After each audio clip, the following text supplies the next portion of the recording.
Olá, que a graça e a paz do nosso Senhor Jesus esteja com você. Eu peço que você abra sua Bíblia no livro de Esdras, capítulo 5, leremos do versículo 3 ao versículo 5. Assim nos diz a palavra de Deus.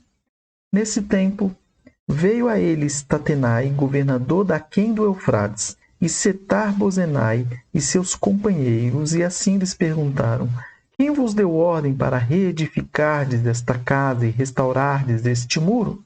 Perguntaram-lhes mais: e quais são os nomes dos homens que constroem este edifício? Porém, os olhos de Deus estavam sobre os anciãos dos judeus, de maneira que não foram obrigados a parar, até que o assunto chegasse a Dario e viesse resposta por carta sobre isso. Para que você entenda o contexto, nós já falamos disso em outro vídeo, mas é bom nós relembrarmos. O povo de Judá havia sido feito prisioneiro pelo Império Babilônico e tinham passado lá como exilados 70 anos. Depois o Império Babilônico caiu para o Império Medo-Persa e o povo começou a voltar para Judá. O objetivo primordial dessa volta era reedificar o templo de Jerusalém que havia sido destruído por Nabucodonosor, o rei da Babilônia. Nessa reedificação, os povos ao redor de Jerusalém pressionaram o povo para que essa obra não avançasse. Nós vemos isso no livro de Esdras, capítulo 3, versículo 3, também no capítulo 4, versículos 4 e 5. E o povo parou. O povo ficou 20 anos sem reedificar o templo por ordem de Artaxerxes, rei da Pérsia. Passados esses 20 anos, Ageu e Zacarias, dois profetas, falaram da parte de Deus e por meio da palavra de Deus o povo entrou em ação e passou a reedificar novamente o templo. É claro que os seus adversários não gostaram de ver isso. E aí nós temos o texto que nós acabamos de ler. Quando eles observam que a reedificação voltou, eles vão lá para os anciãos e perguntam: por ordem de quem vocês voltaram a reedificar este templo? E eu queria chamar a sua atenção para o que está ali no comecinho do versículo 5, quando diz: os olhos de Deus estavam sobre os anciãos dos judeus, de maneira que não foram obrigados a parar, até que o assunto chegasse a Dario, que era o rei da Pérsia, e viesse resposta por carta sobre isso. Deus é o Deus do seu povo. Deus tem os seus olhos no seu povo. O Israel de Deus hoje é a sua igreja. E Deus tem os seus olhos na sua igreja. A igreja de Deus é a menina dos olhos do Senhor. O que isso significa? Que nós temos um Pai. Temos um Pai celestial. Deus, que cuida de nós, seus filhos.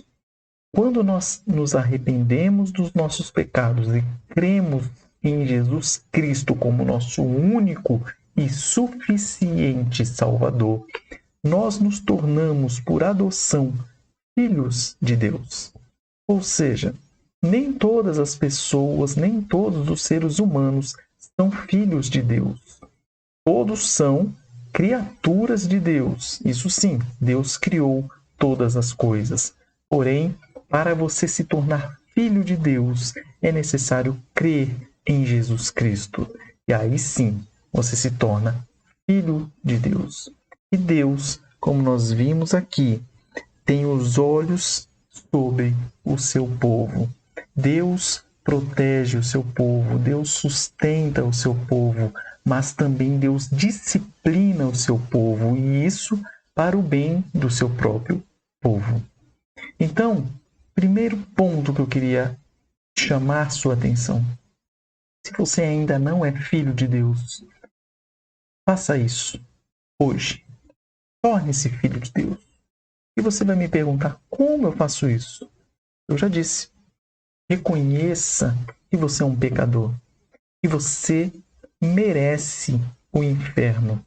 Porém, pela graça de Deus, por amor de Deus, que mandou o seu único filho para morrer pelo seu e pelo meu pecado, ele nos torna justificados da condenação do pecado. Logo, nós devemos crer em Jesus Cristo como o nosso Salvador, como aquele que veio e morreu em nosso lugar.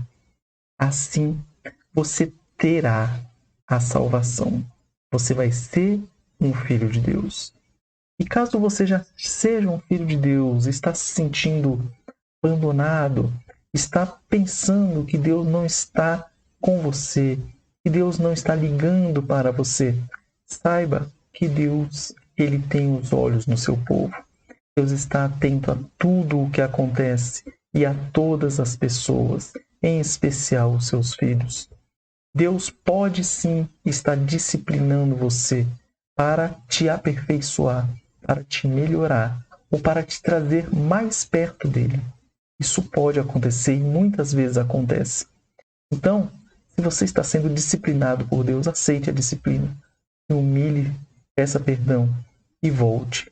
Fique em comunhão com Deus. Fique o mais perto possível de Deus, para que você viva uma vida tranquila nesta terra, não no sentido de não ter aflições, mas quando tê-las, ter a certeza de que Deus está com você.